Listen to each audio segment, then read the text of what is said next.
Oh, yun na, no? Punta muna tayo shop, silipin natin kung ano pang gaganapan doon, no? Tara. So, 1 week after nung patono session natin, no? So, ngayon, maliksi na. Tsaka yung sa throttle, response, no? Konting, ayun, ganyan. Wee. Wee.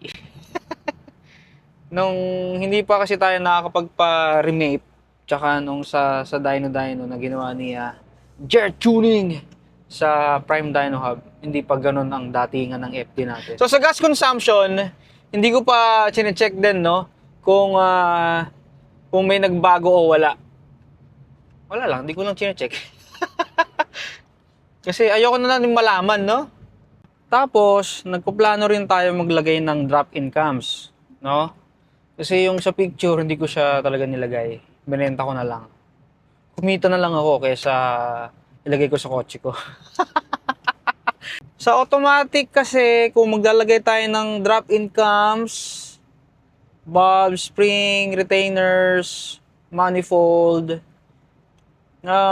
mas kakaunti lang yung idadagdag na gain. Kasi nga dahil sa transmission. Pero meron pa rin, di ba? So, ito yung lagi kong stopover bago magpunta na shop, Dunkin Donuts.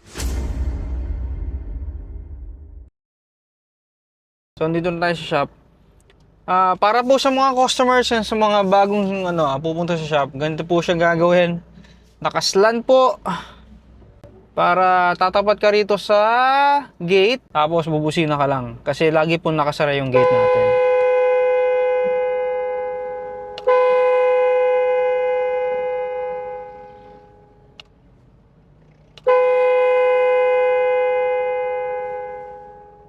Ikutin muna natin kung ano yung tsura nitong 86. Kasi itong 86, di ba, nadayin na natin. Buong pang-ilalim naman ang ginagawa natin ngayon. Nakabaklas na lahat yan, no?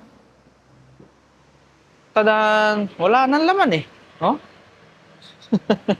Tapos ito yung bagong rebuild na KW. Yan. Ito yung suspension niya para dito eh. Namo, andyan ka pala! Dito ka natulog? Ano ginawa mo? Ha? Para maaga ka. Ano pala si John Lloyd? Ito na yung second home ni John Lloyd eh, no? So yung mga magpapagawa today, swerte nyo kasi nandito na siya ngayon, no? Natin, doon siya nakalagay, pinalipat natin dito sa may bubong para iwas babagsakan ng kung ano-ano, no? So ito na yung update doon. Oh, nalagyan na natin yung carpet, tapos itong upuan sa likod. Ganda, no? Ganda ng black and red na interior, no? Ayan, no? Kaya okay din na may shop. Diba? May nagpapagawa, tapos meron ka pang parking. Ayan, no? Kasi to, si John Lu, matatagalan na naman to. Siguro mga mga hulaan nyo na lang kaya, i-comment nyo na lang kaya kung ilang buwan tatagal tong andito yung sasakyan ni John Lloyd, no? Comment nyo nga sa comment section kung ilang buwan to bago maayos, no? Bago nating makitang umaandar ulit. Ano naman, oh. Oh. Maganda kasi ito eh. Maganda yung circulation kasi nito eh. Kaya tinanggal niya eh. So ito na ang unang customer natin today, no? Pinapalamig muna natin gamit yung ating 22-inch na electric fan, no? Mag-iisang taon na to. Thanks to TikTok Shop, no? Tapos ito, check tayo. DPI. Tingnan mo, siguro ito ang problema nun sa cooling system. Ayan tingnan mo, merong tama dun sa radiator. Parang umaangat yung coolant eh, no? So hindi ko lang kung anong papagawa ni Sir, no? Sir, ano bang gagawin natin sa kotse mo? Check lang yung cooling system. Cooling system. Wala namang circulation yan, ha? Wala. Circulation. Sigurado ka, ha? Kotse mo yan, ha? Wala akong bumubulwak. So walang bubulwak. Papasilip natin kay Miguel. Nandiyan na si Miguel eh, nag-gloves lang eh. Ayan na, check natin to.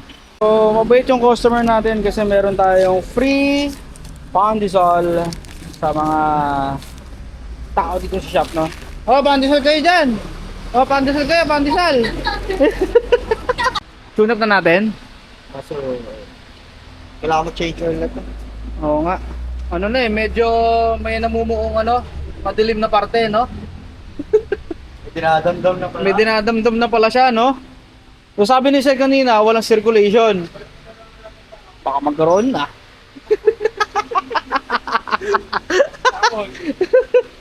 No, well, sa tinakbo na rin nung ano, nung makina at edad, no? So normal yan. Sa akin nga 2006 ganyan din yung tsura eh. Papasok muna natin sa loob yung kotse ni Liel.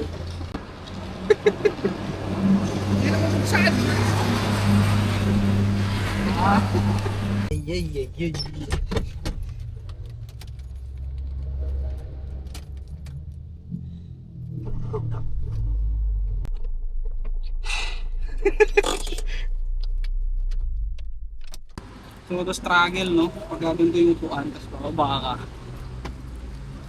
Yeah. So guys, dumating na yung boss. Tignan mo, ayun oh, kararating lang oh. Bagong gising pa yan oh, tignan mo, oh.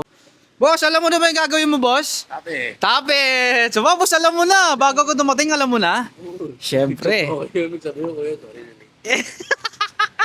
Meron na tayong pyesa, thermos switch sa thermostat, no? Ayan.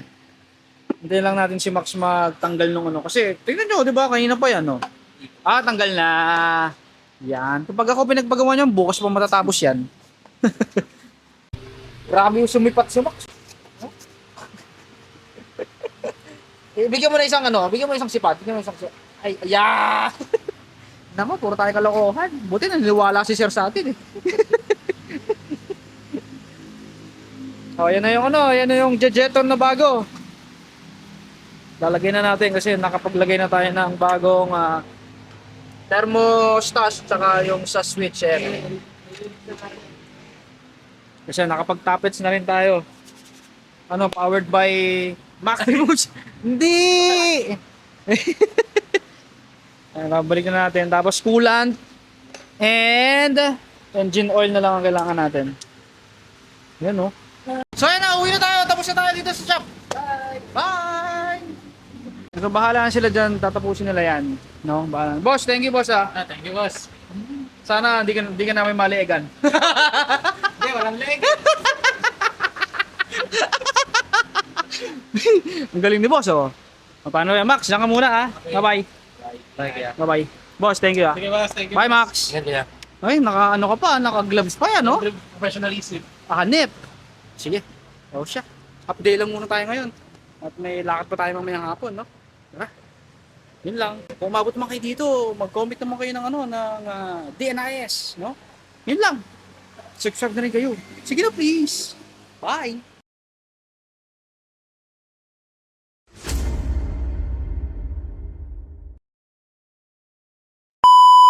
Sa mundo ng kotse-kotse, may kasabihan tayo, di ba, na tatagal ang kotse pagka well-maintained.